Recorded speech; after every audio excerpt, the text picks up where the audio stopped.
Hey guys, Dave here. Welcome to the Centurions Review, the punk rock band of wargame review institutions. This is Invasion 1944, the Americans in Normandy, introductory game to Panzer Grenadier. My friend Len, Panzer Grenadier is his favorite system. I bought this used. I'm not even sure if it's punched or not. This is the first time I'm looking through it, so hopefully all the parts are here, or this is going to be a pretty embarrassing video. Invasion 1944, the Americans in Normandy, based on the battles waged by American troops in the days following the landings in Normandy. Invasion 1944 is specifically designed to introduce new players to the Panzer Grenadier game system. Each player commands the troops, tanks, and artillery of the U.S. Army and the German Wehrmacht, using leaders to activate and move forces. Alright, so let's look at the stats on the side here. So it's 30 minutes to many hours. I assume that depends on the scenario you're playing. I have a few games from the Panzer Grenadier series, so I'm somewhat familiar with the base rules. 2 players, 200 meters a hex, 176 2/3 of an inch square counters, at least they're good sized ones, 2 17 by 11 semi-rigid maps. Yeah, their maps are pretty good. They're not mounted, but it's kind of a rigid card stock. It's a good material. Rules, 16 pages and 21 scenarios. I wonder if this is not the full Panzer Grenadier rules, just like an introductory, watered down version, which is probably better for a new war gamer. Alright, let's see what's in here. Alright. Here's the counters.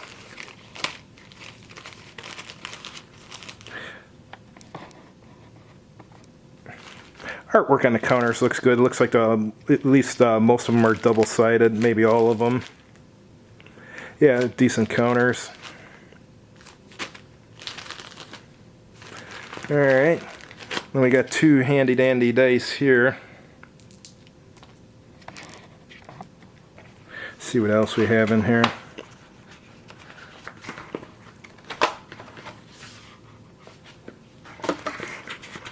Alright, so it's got the rules and the scenario rules. That's good. Here's the 4th edition rules. We've gone through these before. 41 pages. Yeah, so it is the full Panzer Grenadier rule set that it includes then.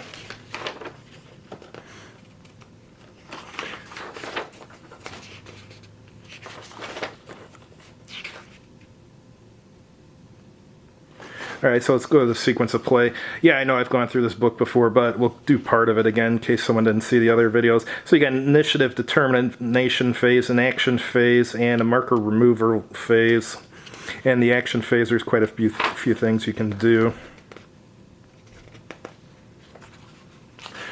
Alright, going into movement and detail there.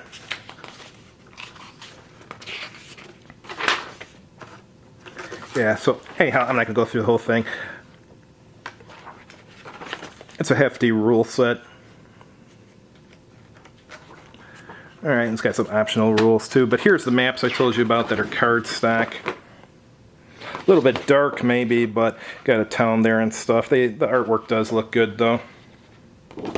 Let's see what the terrain this one's got on it. And I believe they're geomorphic, so you can put them together different ways.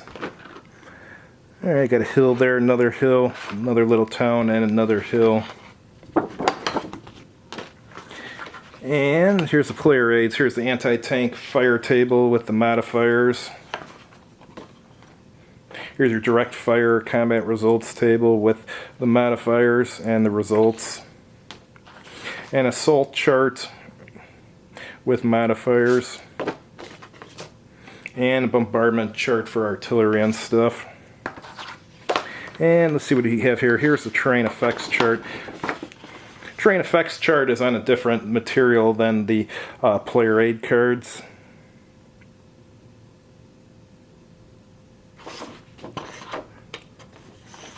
So it's double-sided. It's got some terrain notes in the back. So there's lots of different types of terrain here. Some of these don't exist on this version's map, like the railroad embankment. I don't think it had a railroad on it, but when you get into the other Panzer Grenadier games, some of them will have railroads, I'm sure. And here's your turn record sheet.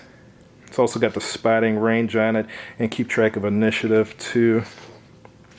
Alright, and here's the Invasion 1944 Scenario instructions. It's got all the special rules in here.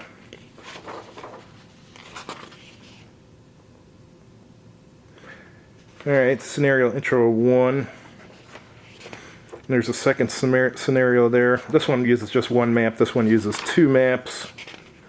Scenario 3, a costly mistake. So there's 3 scenarios. And here's some advanced rules. Let's see if there's any more scenarios after that. Yeah, and then after the advanced rules, you get into some more. Major Bingham takes charge. St. Lawrence again. And to the rescue. So I think that's about 6 so far. Now here's a Utah beach scenarios. That's cool.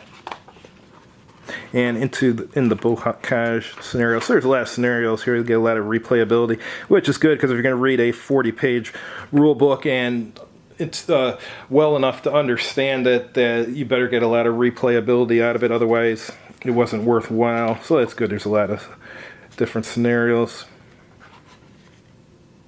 Capturing St. Lo. There was a game from St. Lo. Who was that from? I don't know if it was from West End Games or from GDW. Yeah, I had gotten the game at auction. I was all excited to get it, and when I got it home from the auction, it was missing the rules, even though it said it was complete. Fortunately, the auction was nice, and they let me return it, but that was disappointing.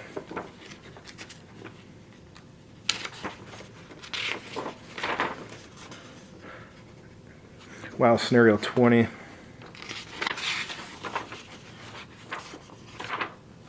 Cool.